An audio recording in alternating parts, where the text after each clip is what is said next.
Welcome to my mock draft 2.0 here on Johnny Talk Sports. Now, my mock draft, I did say I was going to do one every week, and I still plan to do that. Although they may not always be on Tuesday, I may switch it up here and there.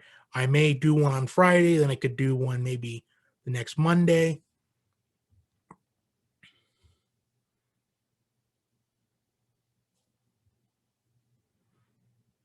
It is mock draft time here on Johnny Talk Sports. Now, I said I was going to do a mock draft at least once a week for the mock draft season in my 1.0.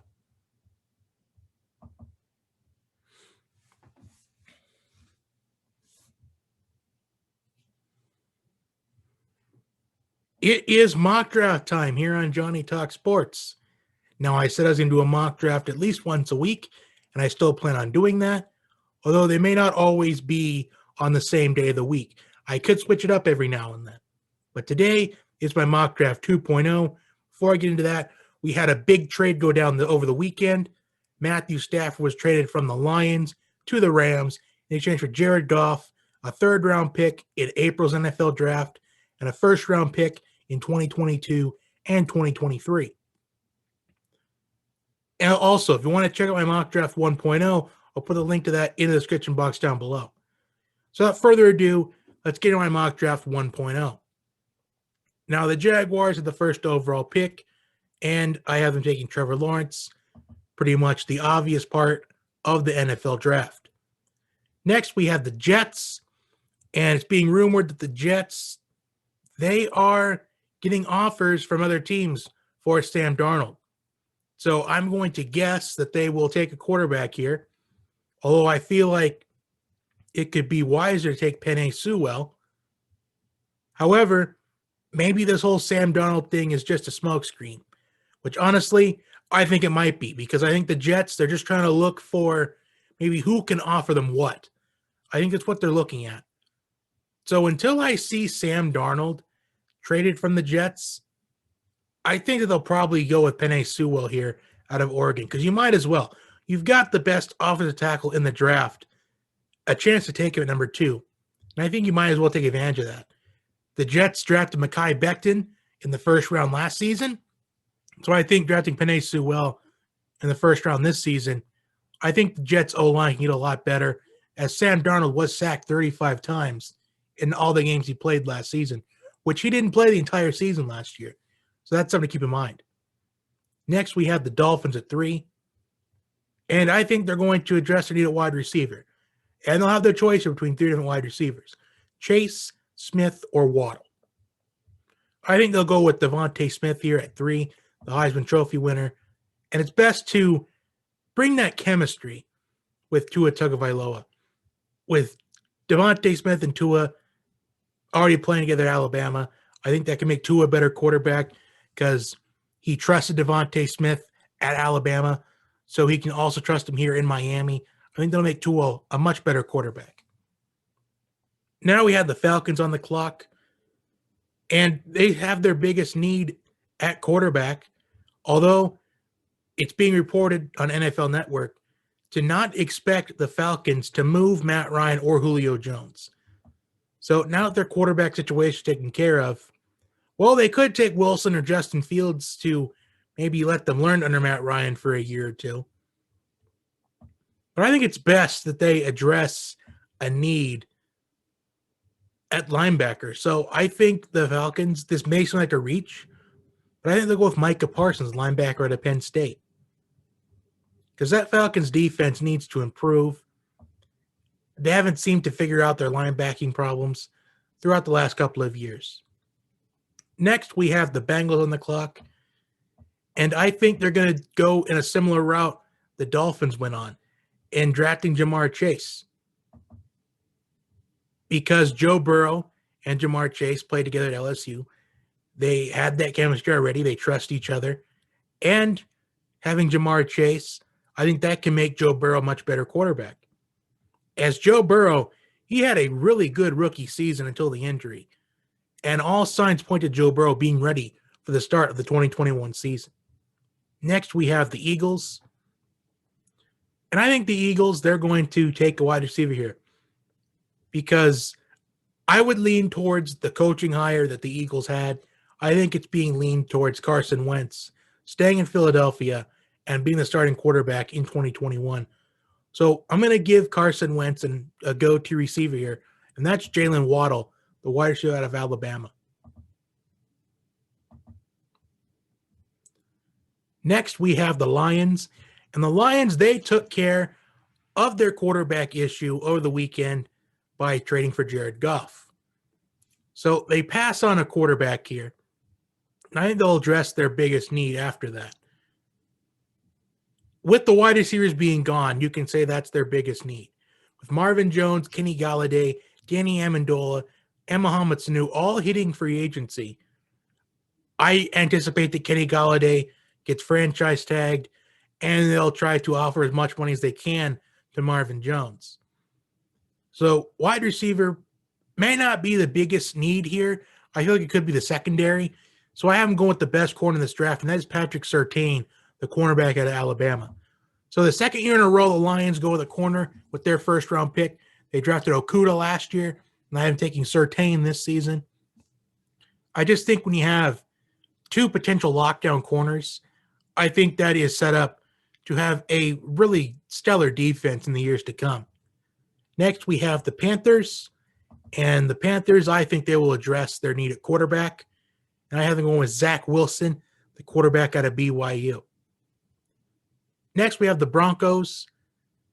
And this one could be a tough one here for the Broncos because I could see him taking Kwity Paye out of Michigan, or I could see him taking Caleb Farley, their cornerback out of Virginia Tech. But I would lean towards them wanting to go edge rush here and go with Kwity Paye, the edge rusher out of Michigan. Next, we have the Cowboys on the clock. And this may seem like a pretty strange pick for the Cowboys, but I think it definitely would be worth it here. I have the Cowboys going with Kyle Pitts, the tight end out of Florida. I just think that we've seen in recent memory that the Cowboys, they kind of want to go with the flashiest player sometimes. Like sometimes the best player available at the time. We saw it last year when they went with CeeDee Lamb in the first round. I think it could be ideal if the Cowboys took Pitts here at 10. Next, we have the Giants. And I have the Giants.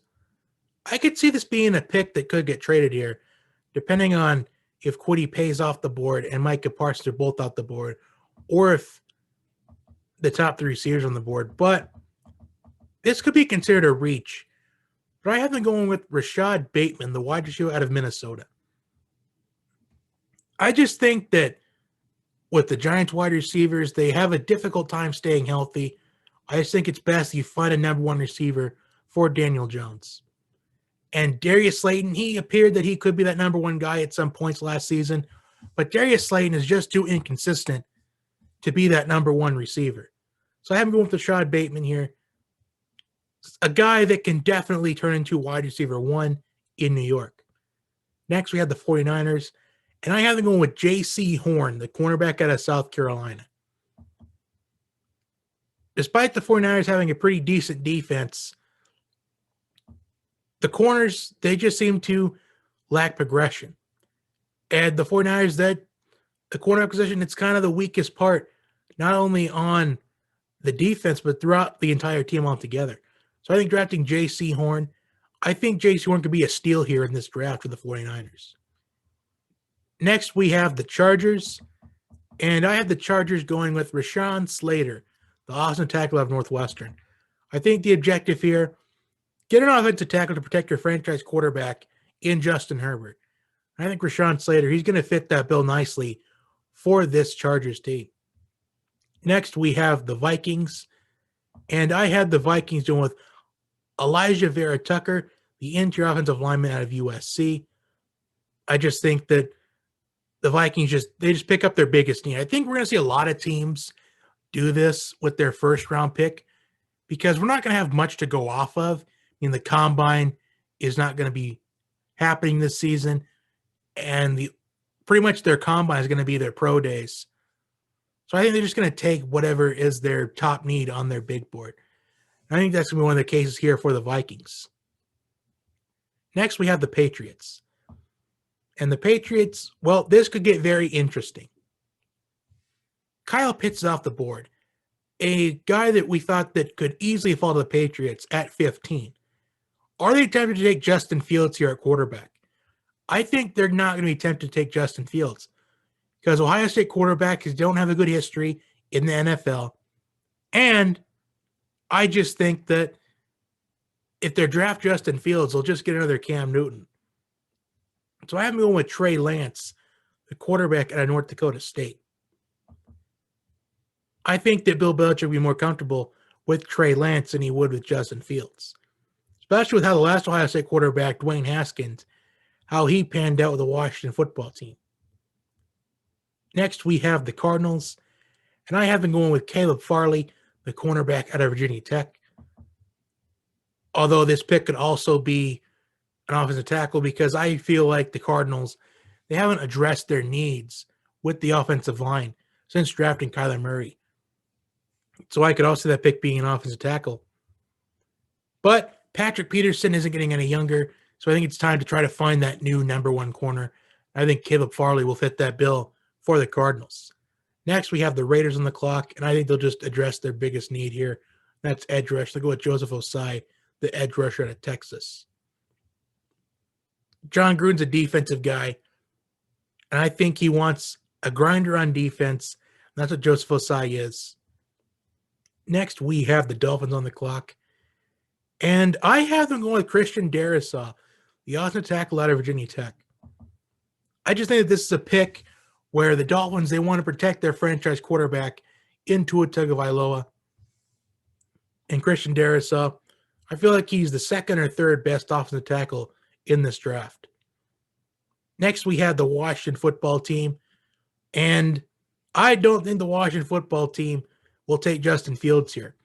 I think they'll take their next biggest need, and that is an offensive tackle. So I'm going to have them taking Liam Eichenberg, the offensive tackle out of Notre Dame.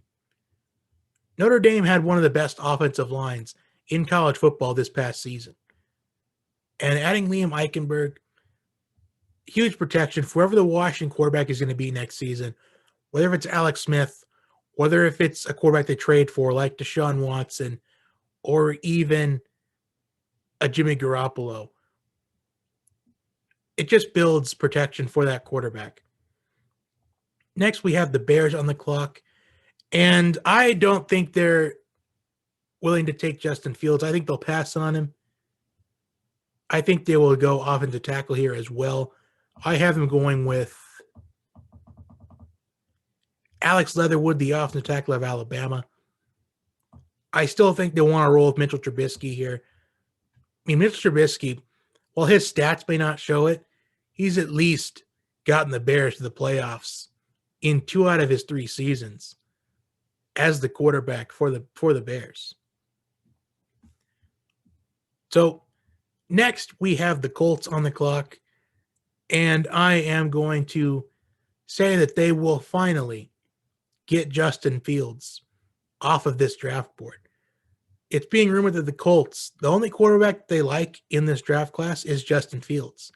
So I think now that Justin Fields has fallen to them at 21, the Colts will take Justin Fields with the 21st overall pick. Next, we have the Titans, and I think they'll just address their need at edge rush because they need to get pressure on the quarterback. The Titans have the least amount of sacks this past season in NFL history among teams that made the playoffs. So we'll have them going with Gregory Rousseau, the edge rusher out of Miami. Next, we have the Jets on the clock. And I think the Jets, this may seem like a reach, but I have been going with Kadarius Toney, the wide receiver out of Florida. I just think whoever your quarterback's going to be, you've got to give him a go-to receiver. You've got to give him a receiver that can be reliable. And I think Kadarius Toney, he's got speed, he's got athleticism. So I think the Jets will take Kadarius Toney with this 23rd overall pick. Next, we have the Steelers. And I think the Steelers, they'll address their biggest need here. And that is the offensive tackle. So I have him going with Jalen Mayfield, the offensive tackle out of Michigan. You could also say that maybe a running back, but could they think that could be too early for a running back? That's a huge question mark. But I think maybe they could go Najee Harris here, or they can go Travis Etienne. But I have Jalen Mayfield at 24 because if Big Ben's going to come back in 2021, you've got to build around the offensive line. Next, we have the Jaguars, and kind of the same thing here. You drafted Trevor Lawrence with the number 1 overall pick, and now you got to draft an offensive tackle. So I have him go with Tevin Jenkins, the offensive tackle out of Oklahoma State. Next, we have the Browns, and I think they will go with Jalen Phillips, the edge rusher out of Miami. The main issue with the Browns, well, Myles Garrett, one of the best defensive players in the league. And I think adding Jalen Phillips to complement Myles Garrett, I think that can be huge. And the Browns defense could be one of the best in the league in the near future. Next, we have the Ravens. And I have the Ravens going with, I'm going to say they're going to go wide receiver here. Terrence Marshall, the wide receiver out of LSU. I just think Lamar Jackson, he needs a number 1 target to go to. Marquise Hollywood Brown, he really struggled throughout the season, but I think he picked up his stride towards the end of the season. But that's kind of too inconsistent for me, especially when you have Lamar Jackson, who's just coming off an MVP just last season. I think he needs a number 1 receiver. Next, we have the Saints. And I have the Saints going with Jeremiah Owuzu Koramoah, the linebacker out of Notre Dame. I just think that maybe Drew Brees can come back in 2021. And even if he doesn't, Jameis Winston could be slated in as QB1. So I have the Saints going with one of their biggest needs, and that is a linebacker. Next, we have the Packers. And I think the Packers will go with Samuel Cosmi, the offensive tackle of Texas. I think with David Bakhtiari being a free agent this season, I feel like that it's best to go with offensive tackle here. The Packers gave up 5 sacks in the NFC Championship game. And I just think they got to build around the offensive line for Aaron Rodgers because Aaron Rodgers, he doesn't do well against good defenses. Next, we have the Bills. And I'm going to say they're going to go with Xavier Collins, a linebacker out of Tulsa. The Bills get one of their biggest needs addressed at the linebacker position. Next, we have the Buccaneers. And I think they'll go with Mac Jones, a quarterback out of Alabama, with Tom Brady almost at the end of his career. I just think that they'll at least want to draft a quarterback to let him learn under Tom Brady for at least one season, then put him in the starting role in 2022. And finally, the Chiefs at 32. And I have them go with Nick Bolton, the linebacker out of Missouri. So that is my official mock draft 2.0. I might get into the second round in one of these mock drafts. So like, share, subscribe, and I will talk to you next time.